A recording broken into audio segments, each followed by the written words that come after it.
আল্লাহর নবী সাল্লাল্লাহু আলাইহি ওয়াসাল্লামের জান কবজ করার জন্য যখন আজরাইল আল্লাহর নবীজির বুকের উপরে যখন হাত রাখলেন, আল্লাহর নবীজি আজরাইলকে বললেন, আজরাইল রে, তুমি কি তোমার হাত আমার বুকের উপর রেখেছো? না, ওই উহুদ পাহাড়টা আমার বুকের উপরে চাপা দিয়েছো রে আজরাইল। আল্লাহর নবীজির কথা অনুযায়ী আজরাইল বললেন, ইয়া রাসূলুল্লাহ, ইয়া হাবিবাল্লাহ, আমি জানি না আপনার মর্যাদা আল্লাহর আরশের নিচে এত বেশি মর্যাদাশীল, তার চাইতে আপনার চাইতে আর কোনো মর্যাদাবান ব্যক্তি দুনিয়ায় আছে কিনা আমার জানা নাই। ইয়া রাসূলুল্লাহ, আদম আলাইহিস সালাতু ওয়াস সালাম থেকে শুরু করে আপনার এই মৃত্যু পর্যন্ত, আপনার মৃত্যু থেকে কিয়ামত পর্যন্ত এত সহজে আর কারো জান কবজ করা হবে না। ইয়া রাসূলুল্লাহ, আপনার জান যত সহজে কবজ করা হবে, দুনিয়ার আর কোন মানুষের জান কবজ এত সহজে হবে না। আল্লাহ নবীজি বললেন, আজরাইল রে, এটাই যদি এত সহজ হয় তাহলে আমার উম্মতের অবস্থাটা হবে কি? আজরাইলকে আল্লাহ নবীজি বললেন, আজরাইল রে, আমি তোমার কাছে একটা আবদার করি। আজরাইল বললেন, ইয়া রাসূলুল্লাহ, আপনার আবদারটা বলেন।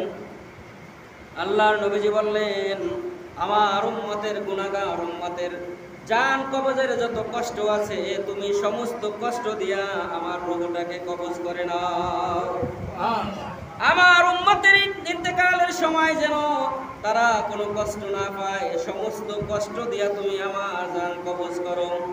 আল্লাহর নবীজিকে আজরাইল ওয়াদা দিলেন, ইয়া রাসূলুল্লাহ, আমি আপনাকে ওয়াদা দিলাম, আপনার নেককার উম্মত যারা ইন্তেকাল করার সময় হবে, ইন্তেকাল যখন করবে, আমি ওয়াদা দিলাম, একটা পিঁপড়ায় কামড় দিলে যতটা কষ্ট হবে, যন্ত্রণা হবে, আপনার ঈমানদার উম্মতের জান কবজ করা আমি তার চাইতেও সহজ করে দিব।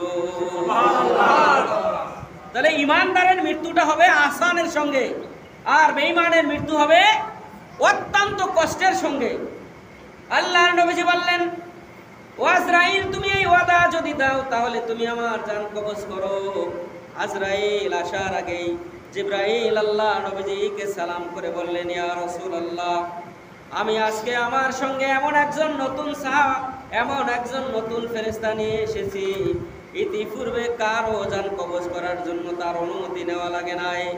আদম থেকে ঈসা পর্যন্ত, ঈসা থেকে আপনি পর্যন্ত, আপনি থেকে কিয়ামত পর্যন্ত কোন মানুষের জান কবজ করার জন্য ইয়া রাসূলুল্লাহ, ইয়া হাবিবাল্লাহ, আজরাইলের কারো পারমিশন নেওয়া দরকার নাই। আল্লাহ রাব্বুল আলামিন একবারই তাকে পারমিশন দিয়ে দিয়েছেন সমস্ত মানুষের জান কবজ করার জন্য, কিন্তু আপনার জান কবজ করা হলো ব্যতিক্রম, ভিন্ন। ইয়া রাসূলুল্লাহ, আপনি যদি অনুমতি দেন তাহলে আজকে আজরাইল আপনার ঘরে আসবে, নচেত আল্লাহ রাব্বুল আলামিন তাকে ফেরত যেতে বলেছেন।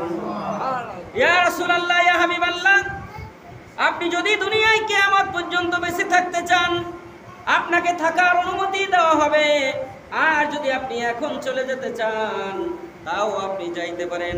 আল্লাহ নবীজি বললেন, আজরাইল রে, কিয়ামত পর্যন্ত যদি আমি হায়াত পাই, আমাকে যদি আমার আল্লাহ হায়াত দেয়, তাহলে কি আমার জান কবজ করা হবে কি হবে না?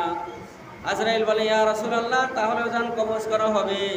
আল্লাহর নবীজি বললেন, তখনও তো জান কবজ হবে, এখনো তো হবে, তাহলে আর আমি এই দুনিয়ায় থাকতে চাই না। আমি আমার আল্লাহর কাছে বলেছি, আল্লাহ, যেই দাওয়াত নিয়ে, যেই মিশন নিয়ে আমি দুনিয়ায় এসেছি, তুমি আমাকে দুনিয়ায় পাঠাইছো, আমি কি আমার মিশন সফলভাবে সমাপ্ত করতে পেরেছি কিনা? তখন আমার আল্লাহ বলেছেন, আপনি আপনার মিশন, আপনার কার্যক্রমগুলো সঠিকভাবে দুনিয়ায় প্রচার করেছেন। আল্লাহ নবীজি বললেন, তাহলে আর আমার সময় বেশি দুনিয়ায় বাকি নাই, আজরাইল, তুমি আমার জান কবজ করতে পারো। তোমার জান কবজ করার আর কোনো সমস্যা নাই।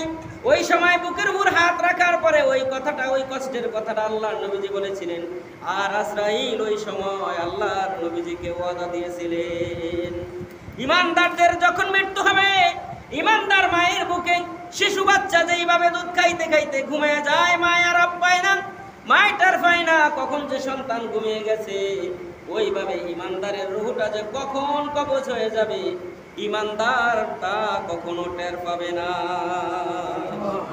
আর বেঈমানদের মৃত্যুটা হবে অত্যন্ত কষ্ট। তারা বেঁচে থাকার জন্য শুধু চেষ্টা করবে আর চেষ্টা করবে, কিন্তু বাঁচা যাবে? আজরাইলের হাত থেকে বাঁচা যাবে? আজরাইলের হাত থেকে কেউ বাঁচতে পারে নাই, কেউ বাঁচতেও পারবে না, কেউ বাঁচতে পারবেও না। তবে একটা আমল যদি করেন, মৃত্যুর যন্ত্রণা বড় ভয়াবহ। আল্লাহর নবী হযরত ঈসা আলাইহিস সালাতু ওয়াস সালাম যখন দ্বীনের দাওয়াত দেওয়া শুরু করলেন, তার বনি ইসরাইলের মধ্যে যখন দ্বীনের দাওয়াত দেওয়া শুরু করলেন, আজকের যেই ফিলিস্তিন, যেই জায়গায় আল্লাহর ঘর বাইতুল মুকাদ্দাস, যেই জায়গাটা ইহুদিরা দখল করে নিতে চাচ্ছে, আল্লাহর ঘরটাকে ভেঙে তারা ওই জায়গায় থার্ড টেম্পল তারা করার জন্য, তারা তাদের গির্জা করার জন্য তারা চিন্তা করতেছিল, তাদের উপাসনালয় করার জন্য চিন্তা করতেছে, কিন্তু আল্লাহর ঘর ভেঙে তারা কখনো করতে পারবে না।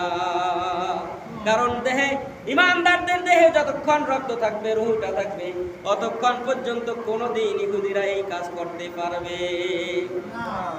সেই ফিলিস্তিনে আল্লাহর নবী ঈসা আলাইহিস সালাতু ওয়াস সালাম আসছিলেন।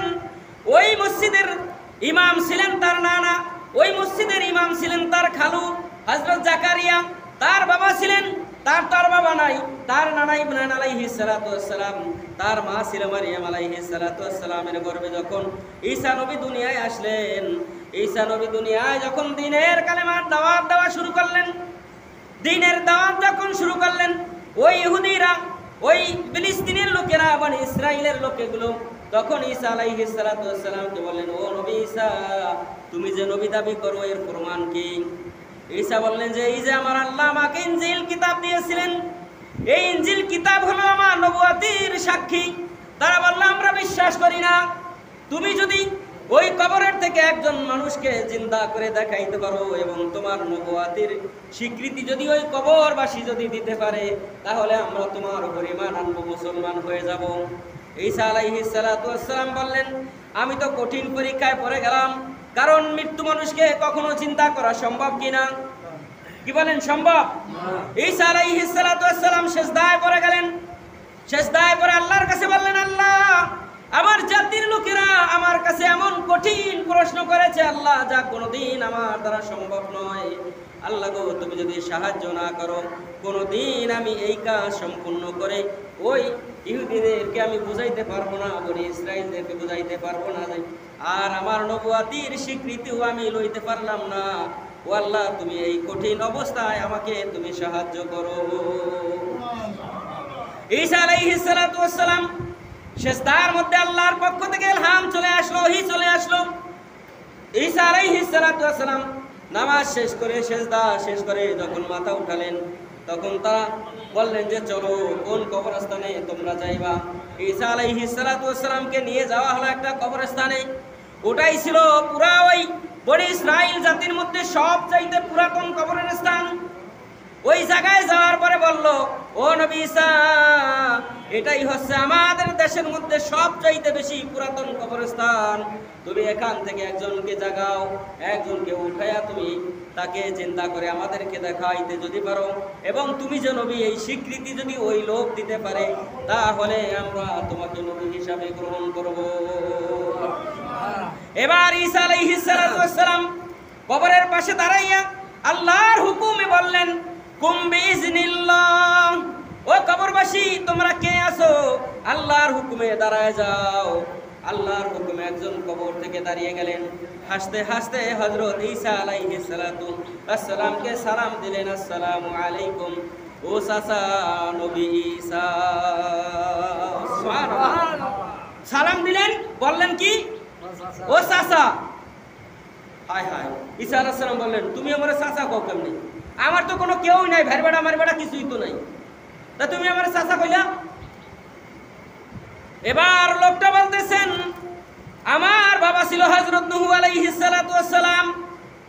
সুবহানাল্লাহ কর না। আমার বাবা হযরত নূহ আলাইহিস সালাতু ওয়াস সালাম, আমি তার পুত্র সাম আলাইহিস সালাতু ওয়াস সালাম। আমার বাবা একজন নবী, আমিও একজন নবী।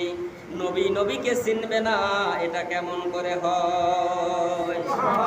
আমার বাবার ইন্তেকালের আগ মুহূর্তে আমি শামকে আমার বাবা বলছিল, শাম, আমার ইন্তেকালের পরে হয়তোবা আমাকে আল্লাহ যেই কিতাব দিয়েছেন ওই কিতাবের মধ্যে এসেছে তোমাকে কবর থেকে জিন্দা হয়ে আবার উঠা লাগতে পারে। যার হাতে তুমি জিন্দা হইয়া কবর থেকে উঠবা তিনি হইলেন জামানার বড় পয়গম্বর হযরত ঈসা।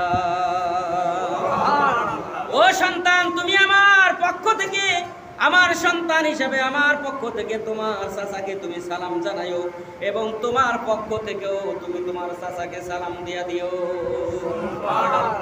এবার শাম বললেন, চাচা, আমি আপনাকে এমনি এমনি চাচা বলি নাই, কারণ আমার বাবা আপনাকে চাচা বলার জন্য বলেছেন, কারণ আপনিও নবী, আমার বাবাও নবী, কারণ একজন নবী আর একজন নবীর ভাই। সুবহানাল্লাহ। এই হিসাবে আমি আপনাকে চাচা বলেছি, আমি ভুল বলি নাই। এবার হযরত ঈসা আলাইহিস সালাতু ওয়াস সালাম বললেন, বুঝলাম, তাইলে তো বুঝলাম তুমি নবী। নূহ আলাইহিস সালাতু ওয়াস সালামের পুত্র। আজ থেকে ৪৫০০ বছর আগে হযরত নূহ আলাইহিস সালাতু ওয়াস সালামের পুত্র শাম মারা গেছে। ঈসা আলাইহিস সালাতু ওয়াস সালাম থেকে শুরু করে ৪৫০০ বছর পূর্বে তিনি মারা গিয়েছেন। ৪৫০০ বছর পরে আবার তাকে জিন্দা হয়ে কবর থেকে উঠতে হয়েছে। কবর থেকে ওঠার পরে যখন সালাম বিনিময় হলো, এবার হযরত ঈসা আলাইহিস সালাতু ওয়াস সালামের নবুয়তের স্বীকৃতি দিলেন। ও বনি ইসরাইলের মানুষেরা, ইনি সাধারণ কোনো মানুষ নয়, ইনি হলেন আল্লাহর পয়গম্বর হযরত ঈসা। ঈসা আলাইহিস সালাতু ওয়াস সালাম তার নবুয়তের স্বীকৃতি বলেন। হযরত ঈসা আলাইহিস সালাতু ওয়াস সালাম জিজ্ঞাসা করলেন, ও শাম, তুমি কি এই দুনিয়ায় ইচ্ছা করলে আমার আল্লাহ তোমাকে অনুমতি দিয়েছেন, আমার মাধ্যমে তুমি যদি ইচ্ছা করো তাহলে দুনিয়ায় তুমি থাকতে পারো, আর যদি ইচ্ছা না করো দুনিয়ার থেকে আবার তুমি কবরে চলে যাইতে পারো, এখন কি করবা তোমার ব্যাপার। এবার হযরত ঈসা আলাইহিস সালাতু ওয়াস সালামের কাছে হযরত শাম বললেন, চাচা, আমি যদি দুনিয়ায় জিন্দা থাকতে চাই তাহলে কি আবার আমার মৃত্যুবরণ করা লাগবে কিনা। এবার ঈসা আলাইহিস সালাতু ওয়াস সালাম বললেন, হ্যাঁ, মানুষ জিন্দা হলে রূহ যদি যার আছে তার একবার মৃত্যুবরণ করতে হবেই। এবার হযরত শাম আলাইহিস সালাতু ওয়াস সালাম বললেন, চাচা, তাহলে আমার আর দুনিয়ায় থাকার দরকার নাই, যেইভাবে আছি আমি ওইভাবে আবার কবরে চলে যাই। এবার ঈসা আলাইহিস সালাতু ওয়াস সালাম বললেন, তুমি যে আমাকে চাচা বললা, তুমি যে হযরত নূহ আলাইহিস সালাতু ওয়াস সালামের সন্তান, তোমার কথা এবং আল্লাহর কোরআন, আল্লাহর কিতাব ইনজিলের লগে তো কোনো মিল পাইলাম না। এবার শাম আলাইহিস সালাম বললেন, চাচা, কোন জিনিসটার মিল আপনি পান নাই? এবার হযরত ঈসা বললেন, ও ভাতিজা, তোমার কথার লগে আর আল্লাহর কিতাবের লগে মিল পাই নাই, এটা কারণ নূহ আলাইহিস সালাতু ওয়াস সালামের জমানার কোনো মানুষ যদি 1000 বছর বয়স পাইতো তবু একটা চুলও পাকতো না, একটা দাড়িও পাকতো না, কিন্তু তোমার চুল দাড়িগুলো সব তো সাদা সাদা হয়ে গেছে, তাহলে তুমি কেমনে ঈসা নূহ আলাইহিস সালাতু ওয়াস সালামের সন্তান? এটার লগে তো কোরআনের লগে আল্লাহর কিতাব ইনজিলের লগে তো তোমার কথার কোনো মিল নাই। এবার হযরত শাম আলাইহিস সালাতু ওয়াস সালাম বললেন, চাচা, তাহলে শুনেন, মৃত্যুর যন্ত্রণা আপনি বলেছেন মৃত্যুবরণ করলে আবার যন্ত্রণা ভোগ করতে হবে। আজ থেকে ৪৫০০ বছর আগে যখন আজরাইল আমি শাম আলাইহিস সালাতু ওয়াস সালামের রূহটা কবজ করেছিল, জান কবজ করেছিল, যখন আমার রূহটা যখন বের করেছিল তখন আমার শরীরের মধ্যে এত কষ্ট হয়েছে চাচা, এত ভয় আমি আজরাইলের সামনে পেয়েছিলাম, যেই ভয়ের কারণে এখনো আমার শরীরটা কাঁপতে আছে এবং ওই ভয়ের কারণে আমার চুলদাড়িগুলো সব সাদা হয়ে গেছে। ও চাচা, এই জন্যই তো আমার সঙ্গে আর আপনার ইনজিল কিতাবের সঙ্গে কথায় কোনো মিল নাই। এই জন্য হযরত শাম আলাইহিস সালাম বললেন, আবার কি আমাকে মৃত্যুবরণ করতে হবে কিনা? আল্লাহর নবী হযরত ঈসা আলাইহিস সালাম বললেন, হ্যাঁ, তোমাকে মৃত্যুবরণ করতে হবে। এই জন্য হযরত শাম বললেন যে না, আমি আর দুনিয়ায় থাকতে চাই না, আমি আবারও কবরে চলে যাইতে চাই। প্রিয় হাজিরিন, একজন নবী মৃত্যুবরণ করার সময় যখন জান কবজ করা হয়েছে, জান কবজের ভয়ে, জানটা বের হওয়ার যে ভয়, এখনো 4500 বছর পরেও শরীরের মধ্যে সেই কাঁপুনি দেখা দিয়েছে। হযরত সাম আলাইহিস সালাতু ওয়াস সালামের চেহারা দিয়ে এখনো পুরা শরীরটা ঘামাইতেছিল। যখন ইমানদার যখন ইন্তেকাল করবেন, এটাও ইমানদারের মৃত্যু, নেককারের মৃত্যুর একটা আলামত হলো এইটা। নেককার যখন মৃত্যুবরণ করবে তখন আজরাইলের চেহারা দেখলেই তার ঘাম বের হয়ে যাবে শরীর দিয়া, কপালে ঘাম আসলেই বুঝবেন এটা ইমানদারের মৃত্যু। কখনো বেঈমানের কপাল দিয়া এই রূহ কবজের সময় কখনো ঘাম বের হয় না।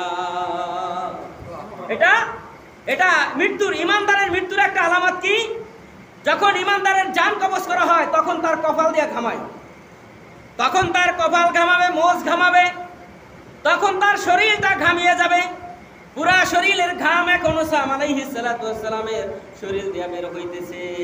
এবার ঈসা বললেন, তাহলে তুমি সত্যই হযরত নূহ আলাইহিস সালাতু ওয়াস সালামের পুত্র হযরত শাহ। সুবহানাল্লাহ।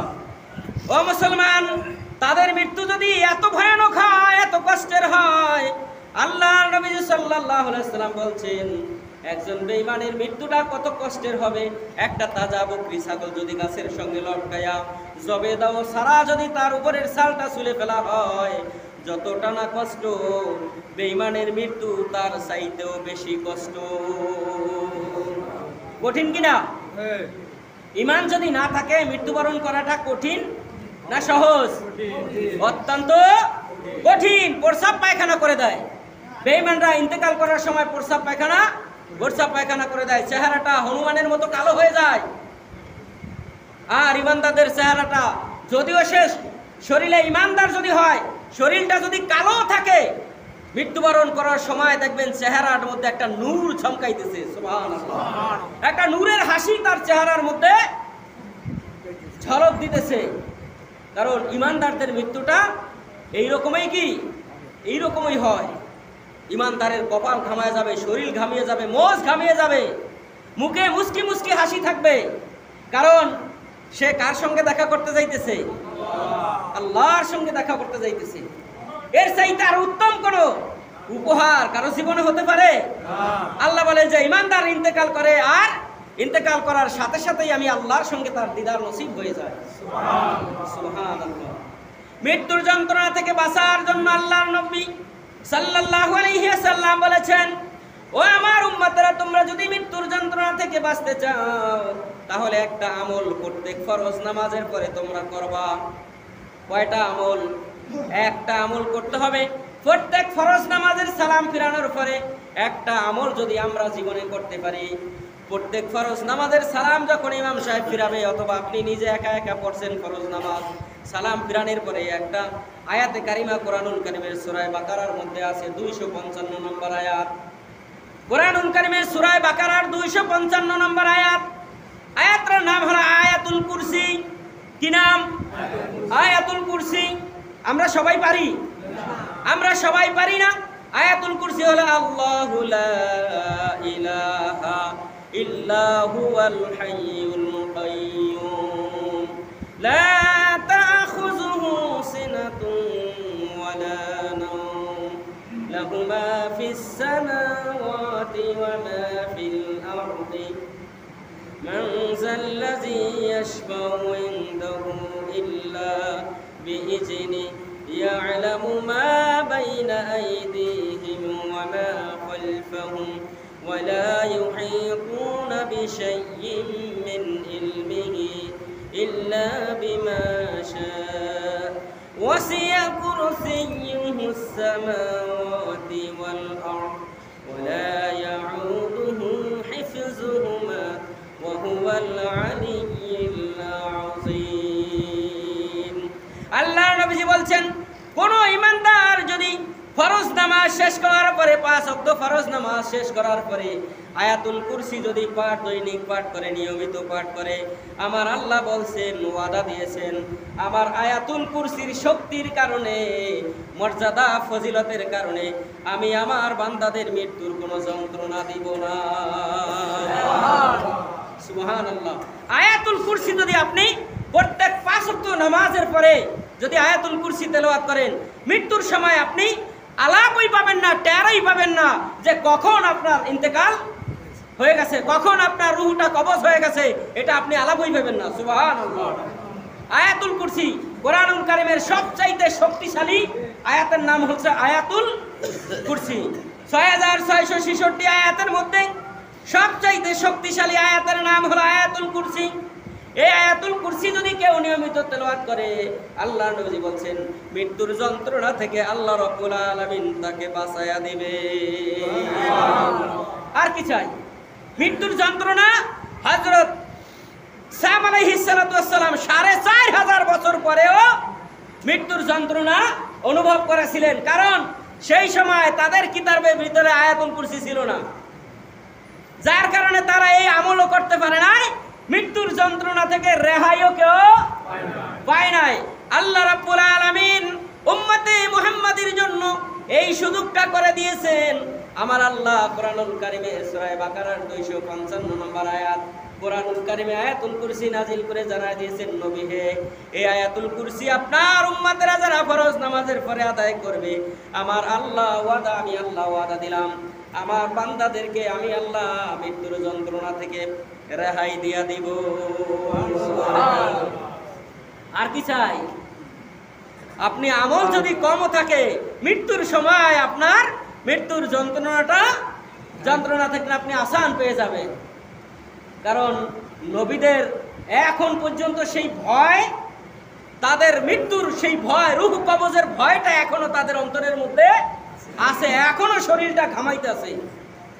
কারণ তাদের শরীরের ঘামানি কিয়ামত পর্যন্ত শেষ হবে না। হাসরের ময়দানে যখন উঠবে, তখনও তাদের শরীর থেকে যখন ঘাম বের হতে থাকবে, আল্লাহ বলবেন, ও আমার বান্দা, তোমার শরীর থেকে ঘাম বের হচ্ছে কেন? এখনো কপাল থেকে তোমার এখনো ঘাম বের হচ্ছে কেন? তোমার মুখের মধ্যে এখনো কেন মুস্কি মুস্কি হাসি? ঈমানদার তখন বলবে, আল্লাহ, তোমার মৃত্যুর যন্ত্রণার ভয়ে আমার কপাল এবং শরীর থেকে এখনো ঘাম বের হচ্ছে। আল্লাহর সামনেও সে কাঁপাবে। শরীরটা জ্বর বেশি হইলে মানুষের শরীর যেরকম ঝাঁকড়ায়, তার শরীরটা এখনো কি সেই সময় পর্যন্ত ঝাঁকড়াবে। আল্লাহ রাব্বুল আলামিন আমাদেরকে মৃত্যুর যন্ত্রণা থেকে রেহাই দিয়ে দাও, বলেন আমিন। আল্লাহর নবী সাল্লাল্লাহু আলাইহি ওয়াসাল্লাম, আল্লাহ তাআলা কোরআনুল কারীমে আয়াত নাযিল করে জানাইছেন, ইয়া আইয়াতুহান নাফসুল মুতমাইন্না ইরজিই ইলা রাব্বিকি রাদিয়াতাম মারদিয়্যা। এই আয়াত নাযিল করে আমার আল্লাহ জানাই দিতেছেন, দুনিয়ার মানুষেরা শোনো, যখন কোন ঈমানদারের রূহটা যখন কবজ করা হবে, আজরাইল যখন রূহ নেওয়ার জন্য যখন আসবেন, আজরাইলের সঙ্গে আমার রহমতের ফেরেশতারা ঈমানদারদের রূহটা নেওয়ার জন্য আমার জান্নাতের ইল্লিন নামক জান্নাত থেকে আমার বান্দাদের জন্য সুঘ্রাণ যুক্ত একটা রুমাল নিয়া আমার ফেরেশতারা ঈমানদারের ঘরের সামনে দাঁড়াবে। আজরাইল যখন জান কবজ করে দিবেন, তখন ফেরেশতারা, রহমতের ফেরেশতারা, জান্নাতের ফেরেশতারা আমার ঈমানদারের রূহটাকে আমার এই সম্মানজনক এই তোয়াল্লার মধ্যে, গ্রামযুক্ত তোয়াল্লার মধ্যে করে আমি আল্লাহর ইল্লিনে জমা দিয়ে দিবে। ঈমানদারের যখন রূহ কবজ হয়ে যায়, আল্লাহ রাব্বুল আলামিনের রহমতের ফেরেশতারা দুনিয়ার জমিনে চলে আসেন, আর ঈমানদারের রূহটাকে মিছিল সহকারে স্বাগতম জানাতে তারা আল্লাহ রাব্বুল আলামিনের ইল্লিন নামক জান্নাতের টুকরার মধ্যে রূহটা রেখে আসে। আর যখন বেঈমানের রূহটা কবজ করা হয়, তখন আজরাইল যখন জানটা কবজ করেন, তখন সিজ্জিন নামক জাহান্নামের থেকে তারা কাঁটাযুক্ত একটা রুমাল নিয়া আজরাইলের সামনে হাজির হয়ে যায় আর বলেন, ইয়া আইয়াতুহান নাফসুল মুতমাইন্না ইরজিই ইলা রাব্বিকি রাদিয়াতাম মারদিয়্যা। ও শান্ত আত্মা, ও ঈমানদারের আত্মা, তোমরা আল্লাহ রাব্বুল আলামিনের কুদরতের এই ছায়ার তলে তোমরা আসো, সামিয়ানার তলে আসো, আল্লাহ রাব্বুল আলামিনের কুদরতের এই তোয়াল্লার মধ্যে আসো।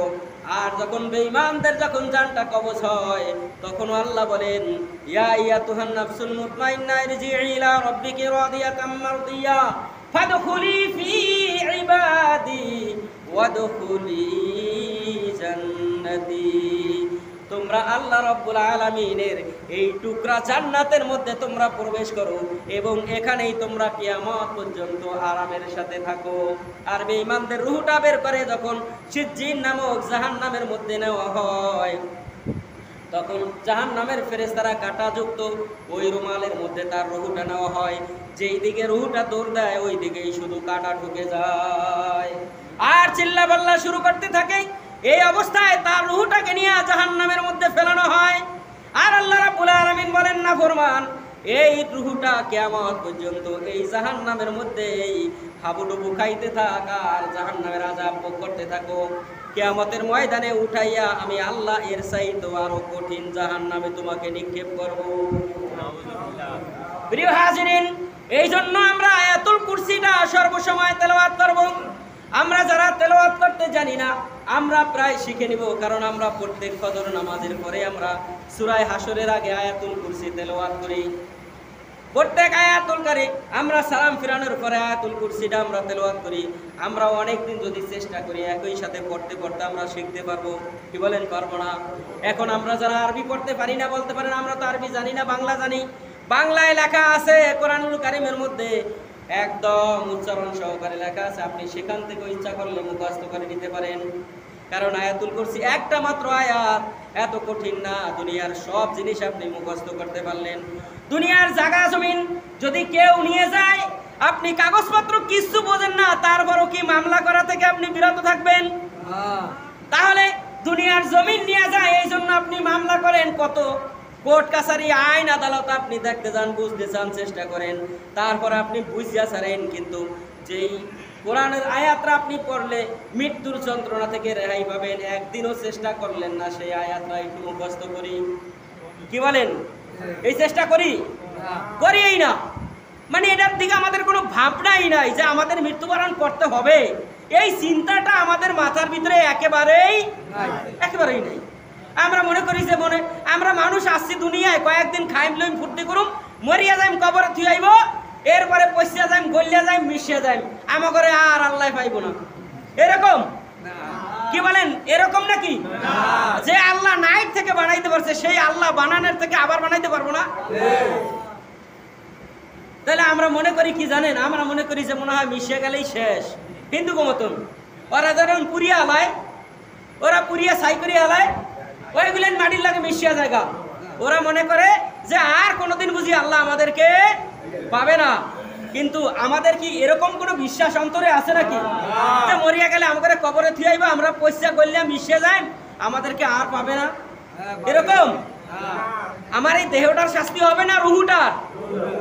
রুহুটা তো থাকবে, আমার দেহটা মাটির দেহ, মাটির লাগে মরিয়া মিশে যাবে, এটাই তো স্বাভাবিক। কিন্তু আমার রুহুটা তো মাটির তৈরি নয়। আমার আপনার প্রত্যেকের রুহগুলো আল্লাহর কুদরতের রুহ। আল্লাহ নবী সাল্লাল্লাহু আলাইহি ওয়াসাল্লামকে আল্লাহ রাব্বুল আলামিন শিখাই দিলেন, হে নবী, দুনিয়ার মানুষেরা আপনাকে রূহ সম্পর্কে প্রশ্ন করবে, কুলির রূহ। হে নবী, আপনার কাছে মানুষেরা প্রশ্ন করবে রূহটা কি? আল্লাহ নবীকে আল্লাহ শিখাই দিলেন, নবী হে আপনি মানুষদেরকে বলে দিয়েন রূহটা হলো আল্লাহ রাব্বুল আলামিনের হুকুম মাত্র। আল্লাহর হুকুম, এটা ধরা যায় না, ছোঁয়া যায় না, অনুভব করা যায় না। যতক্ষণ দেহে আছে ততক্ষণ আপনাকে মানুষ বলবে, যখন আপনার দেহে নাই তখন আপনাকে লাশ বলবে। কিছুক্ষণ আগে আমাকে মানুষ বলেছে, কিছুক্ষণ পরে আমাকে লাশ বলেছে। এটাই হলো রুহু। রুহু আছে তো মানুষ, রুহু নাই তো লাশ। কি বলেন? রুহু আছে মানুষ, রুহু নাই লাশ। এত দামি খাট পালং আপনি তৈরি করলেন, ইন্তেকাল করার সাথে সাথে সন্তানেরা বলবে, স্ত্রী বলবে, তাড়াতাড়ি করে খাটের উপর থেকে নামাও, কারণ আগামীকাল থেকে এই খাটে আমার সন্তানেরা শুইবে। তার বাবার লাশটার কথা যদি মনে করে খাটের উপর ছিল, তখন তারা ভয় পাবে, তাড়াতাড়ি করিয়া নামা, আমার কোনো দাম আছে? এত কষ্ট করিয়া এত বেশি টাকা দিয়া জাজিম বানাইলাম, খাট বানাইলাম, সুকেস বানাইলাম, এত দামি দামি সেগুন কাঠ দিয়ে আমি আলমারি বানাইলাম, সেগুন কাঠ দিয়ে আমি খাট বানাইলাম, পালং বানাইলাম, মৃত্যুবরণ করলাম, সাথে সাথে আমাকে নামায় দেওয়া হবে বিছনা থেকে।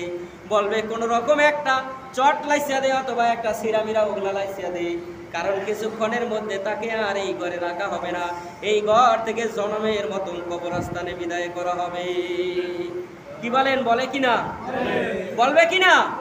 এত দামি জামা বানাইলাম, এত দামি জামা বানাইলাম, মৃত্যুবরণ করার সম্পর্কে যখন আমার জামাটা খোলা যাবে না, আমি 600-700 টাকা গজের কাপড় দিয়ে জামা বানাইলাম, যখন খোলা যাবে না তখন বলবে কেসিয়ান নাইলে বেলেটান, বুকের উপর থেকে ফাড়া শুরু কর। কি বলেন? পারবে কি পারবে না? এত দামি গেঞ্জি গায়ে দিলাম, এত দামি শার্ট গায়ে দিলাম, এত দামি প্যান্ট পরলাম, লুঙ্গি পরলাম, মৃত্যুবরণ করার সঙ্গে সঙ্গে খুলতে না পারলে সবগুলোকে কেটে ফেলা হবে কি হবে না? আমার কোনো দাম আছে? আমার দাম আছে যতক্ষণ আমি জীবিত আছি ততক্ষণ। জীবিত যখন নাই তখন আমার 4 পয়সারও কোনো দাম নাই।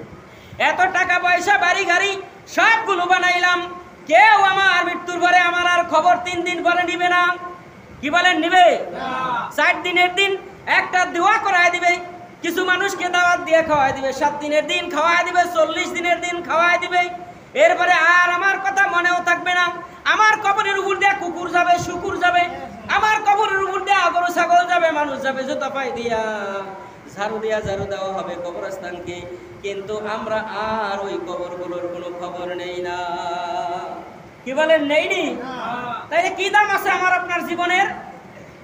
আপনার আমার জীবনের কি দাম আছে? আমার আপনার জীবনের কোনো দাম নাই, শুধু দাম আছে নেক আমলের। দাম কিসের? নেক আমলের দাম আছে। নেক আমল যদি থাকে, মৃত্যুবরণ করার সময় যখন আজরাইল নাকের কাছে চলে আসবে, আমার পায়ের চাপ থেকে, পায়ের দিক থেকে চাপা শুরু করবে। চাপতে চাপতে যখন রুহটা আমার নাকের কাছে, মুখের কাছে, গলার কাছে চলে আসবে, তখন আমার রুহটাকে যখন টান দিয়া হিসড়ায়া যখন বের করে নেওয়া হবে, তখন ওই আমার জবানে যদি আসে লা ইলাহা ইল্লাল্লাহু মুহাম্মাদুর রাসূলুল্লাহ, আশহাদু আল্লা ইলাহা ইল্লাল্লাহু ওয়াহদাহু লা শারীকা লাহু ওয়া আশহাদু আন্না মুহাম্মাদান আবদুহু ওয়া রাসূলুহু। এই কালেমা যদি আমার জবানে সেই সময় আসে, তাহলেই কেবল আমার মরণটা হবে দামি মরণ, আমার কবরটা হবে দামি কবর, আমার হাসরটা হবে দামি হাসর, আমার মিজানটা হবে দামি মিজান, আমার পুলসিরাতটা হবে দামি পুলসিরাত। আর যদি ঈমান না থাকে, কালেমা যদি মৃত্যুর সময় না আসে জবানে, তাহলে আমার আপনার মৃত্যুটা হবে খারাপ মৃত্যু। হবে কিনা? আল্লাহর নবীর সাহাবী ইন্তেকাল করার সময় জবানে কালিমা আসতেছিল না, তাওবা পড়তে পারতেছিল না। পাশে বসে ঘরের মানুষগুলো তাকে কালেমা শিখাচ্ছিল, ঘরের মানুষগুলো তাকে তাওবা শিখাচ্ছিল। যখন এই কালেমা বলে আউলে যায়, পেছায় পরে কালেমা পড়তে পারে না। আল্লাহর নবীজির সাহাবী, তাও বদরের সাহাবী, কারণ আল্লাহ নবীজি বলছেন, বদরে আমার সঙ্গে যারা যুদ্ধ করেছে, ইসলামের বিজয়ের জন্য যারা বদরের প্রান্তরে অংশগ্রহণ করেছে, আমি নবী তাদেরকে ঘোষণা দিলাম বিনা হিসাবে জান্নাতি। সেই সাহাবীর মরার সময় কালেমা জিহ্বায় আসে না, জবানে যখন কালেমা আসে না, আল্লাহ নবীজির কাছে সংবাদ গেল, ইয়া রাসূলুল্লাহ, আপনার অমুক সাহাবীর কলেমা জীবনে মুখে আসতেছে না, মৃত্যুবরণ করার সময় হয়ে গেছে, শুধু আউলায়া যায়, ইয়া রাসূলুল্লাহ, গোগরানি তার শুরু হয়ে গেছে, কালেমা আসে না।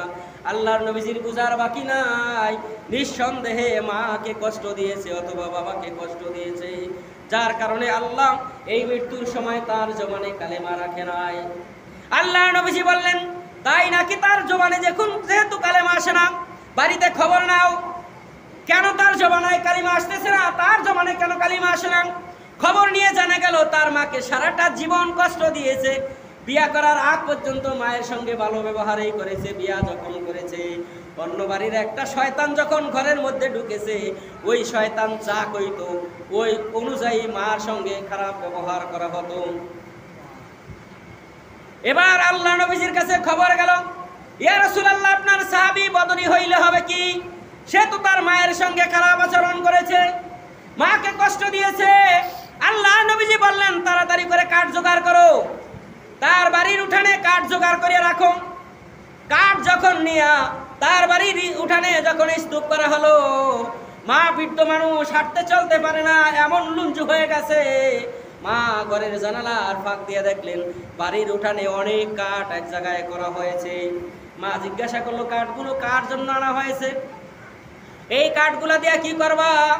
তখন বাহির থেকে লোকেরা বলল, মাগো তোমার সন্তানের জবানে যেহেতু কালেমা আসতেছি না, সে তো বেঈমান হয়ে মারা যাবে।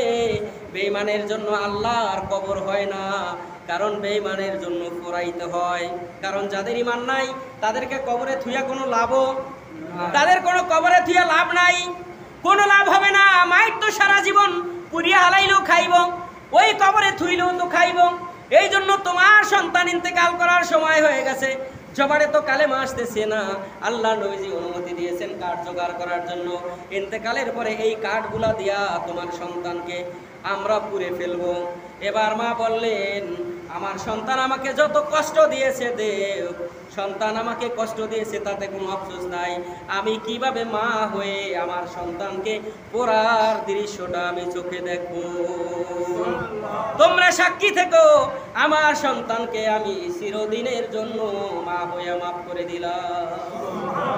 সাহাবীরা দৌড় দিলেন বাহির থেকে ঘরের মধ্যে, যায় দেখতেছেন আল্লাহ নবীর সাহাবী এখন আর কারো কালেমা পড়ায় দেওয়া লাগে না, একলা একলা পড়তে আছে আশহাদু আল্লাহ ইলাহা ইল্লাল্লাহু ওয়া আশহাদু আন্না মুহাম্মাদান আবদুহু ওয়া রাসূলুহু। মাফ করার সাথে সাথে একলা একলা এখন কালেমা শাহাদাত সে পড়া শুরু করে দিয়েছে। আল্লাহ নবীজির সাহাবীর ইন্তেকাল হয়ে গেল। এখন চিন্তা করেন, আল্লাহ নবীজি বলছেন বদরে যারা আমার সঙ্গে অংশগ্রহণ করেছে, যুদ্ধে গিয়েছে, তারা বিনা হিসাবে জান্নাতি। এই লোকটা যদি মৃত্যুর সময় কালেমা নসিব না হইতো, বলেন তো তার জন্য পরকালের ময়দানে মুক্তি আসিল কি ছিল না? কি ছিল? কারণ কালেমা যদি জবানে না আসে মরার সময়, সে কোনোদিন আল্লাহর জান্নাতে যেতে পারবে না, কারণ সে তো বেঈমান হয়ে মরল। ইমানদার না হয়ে মরলে কেউ আল্লাহর জান্নাতে যেতে পারবে না। এই যদি হয় সাহাবীদের অবস্থা, তাহলে চিন্তা করেন আমরা আপনারা কি অপরাধ করতেছি দুনিয়াতে? কি বলেন, করতেছি কিনা? অপরাধ করি না? নামাজ ঠিক মতন করি না, রোজা ঠিক মতন রাখি না, হজ ঠিক মতন করি না, যাকাত ঠিক মতন দেই না, ভালো কাজ করি না, খারাপ কাজ বাধাও দেই না। তাইলে আমরা কি আছি? আমরা কি জান্নাতের সুঘ্রাণ পাওয়ার মতন লোক আমরা? আল্লাহ নবীজি বলছেন, এই জন্য বলছেন মৃত্যুর যন্ত্রণা থেকে যদি বাঁচতে চাও আয়াতুল কুরসি শুধু পড়লেই হবে না। আয়াতুল কুরসির মধ্যে যেই শিক্ষাগুলো আল্লাহ দিয়েছেন, ওই শিক্ষা অনুযায়ী যদি আপনি আমল করেন, দুনিয়াতে জীবনটাকে যদি পরিচালনা করেন, আমার আল্লাহ বলছেন আমি তার মৃত্যুর যন্ত্রণাটাকে আসান করে দিব।